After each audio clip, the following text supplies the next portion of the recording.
NBC News pulled a report on Friday that claimed House Speaker Nancy Pelosi's husband didn't let on that he was in danger when cops showed up at his home just prior to the hammer attack on him.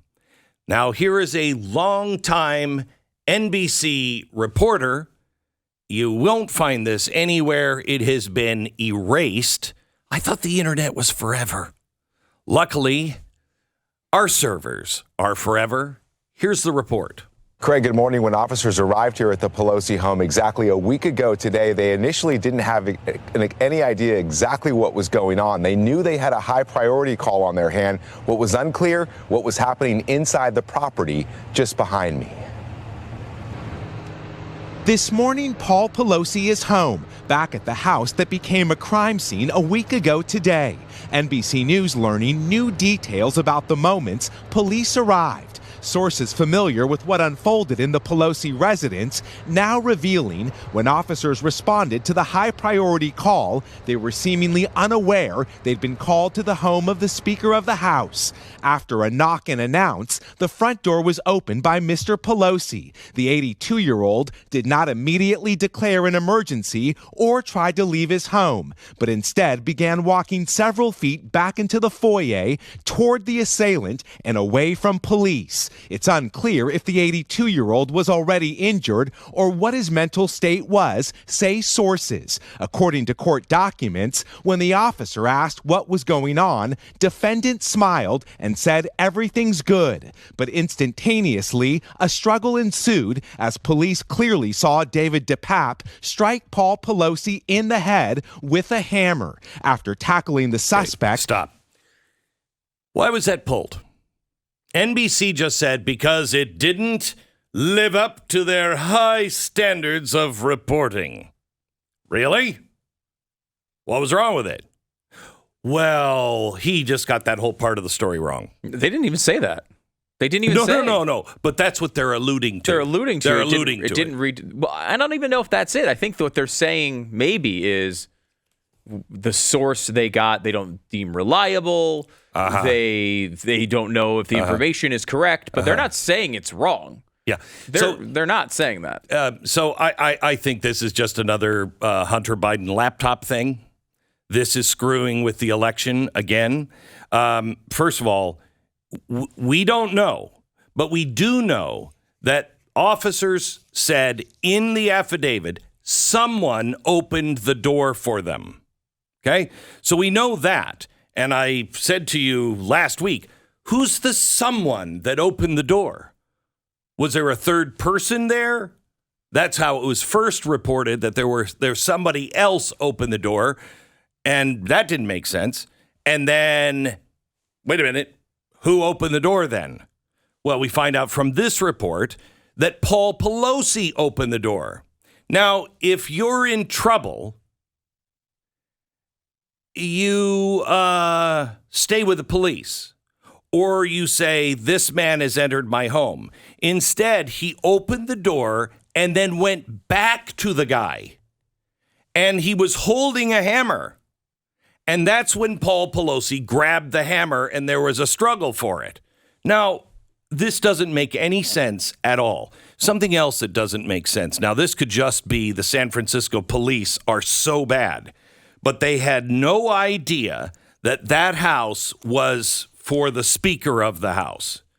That is absolutely impossible unless the people, at dispatch didn't tell them, but I'll bet you it goes up on their screen.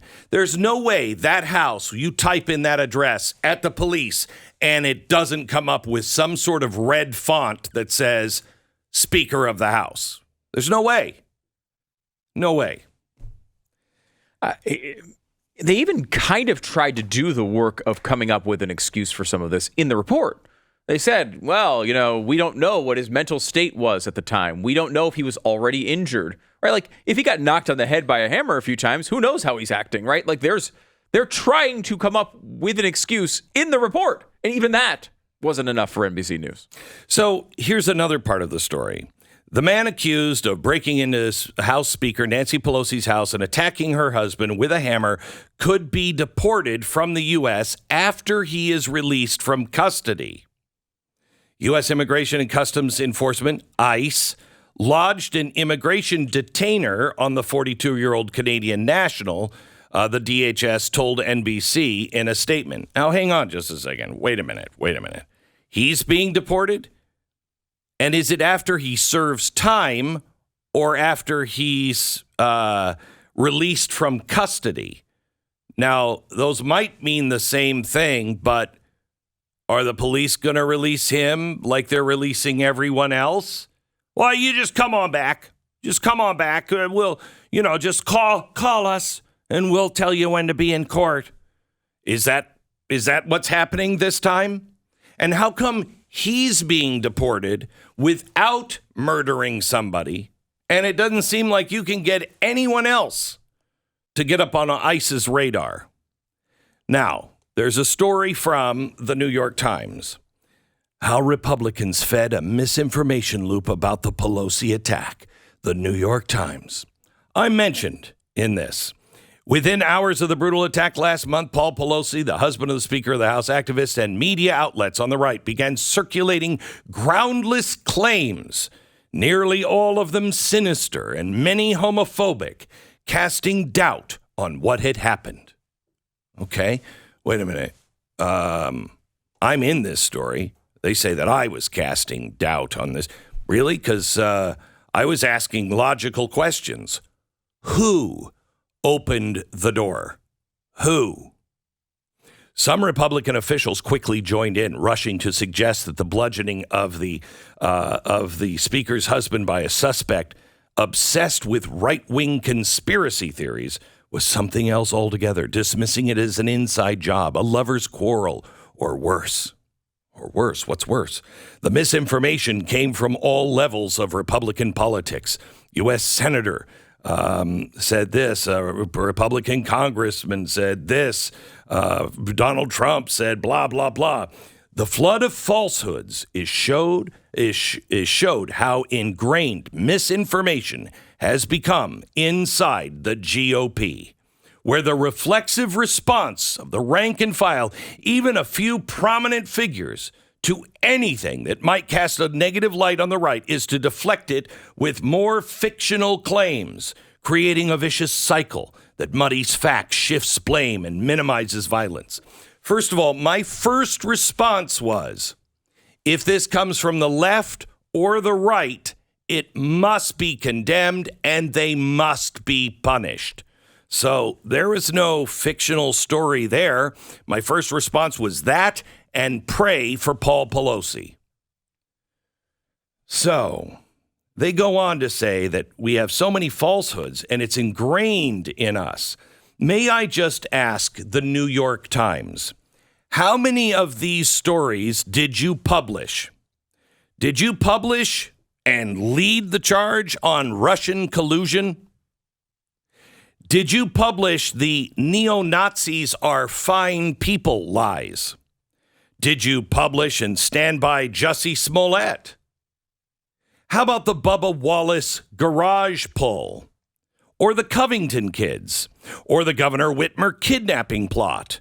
Or the Kavanaugh rape? Or the Trump P-tape?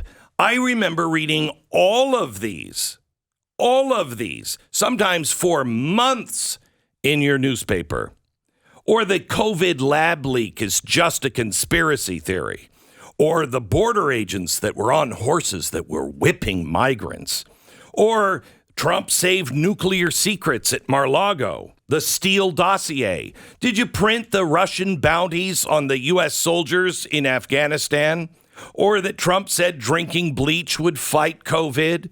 Or the Muslim travel ban? Or Hunter Biden's laptop was just disinformation from Russia? Did you print any of these? Liberals, did you believe any of these? How about Andrew Cuomo was the best in COVID leadership? Or Trump built cages for migrant kids? Or Trump overfed koi fish in Japan. Build Back Better will pay for itself. The Trump tax cuts benefited only the rich. Cloth masks prevent COVID. If you get vaccinated, you won't catch COVID and you won't spread it to others. How about the SUV killed parade marchers? Not the guy behind the wheel, but the SUV. Trump used tear gas to clear a crowd for a Bible photo. That "Don't Say Gay" was actually in a bill. How about the Putin price hike? Did you guys print that? Or ivermectin is horse dewormer and not for humans. Or the mostly peaceful protests of BLM. Or I love this one, Trump overpowered Secret Service for the wheel of the beast. Or Officer Sicknick was murdered by protesters. January 6th was a well-planned insurrection. Or BYU students hurled racist insults at Duke volleyball player.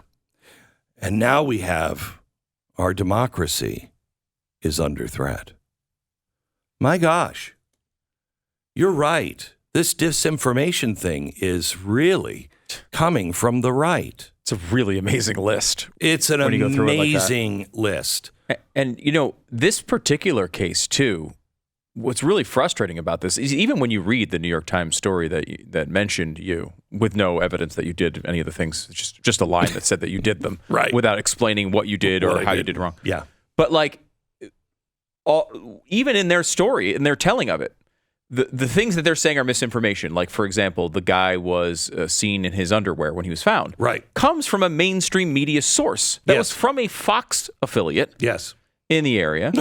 And then you had the bigger one, which this NBC News thing that we did from the Today Show. Mm-hmm. You know, they're saying, well, look at these conspiracies Republicans are spreading.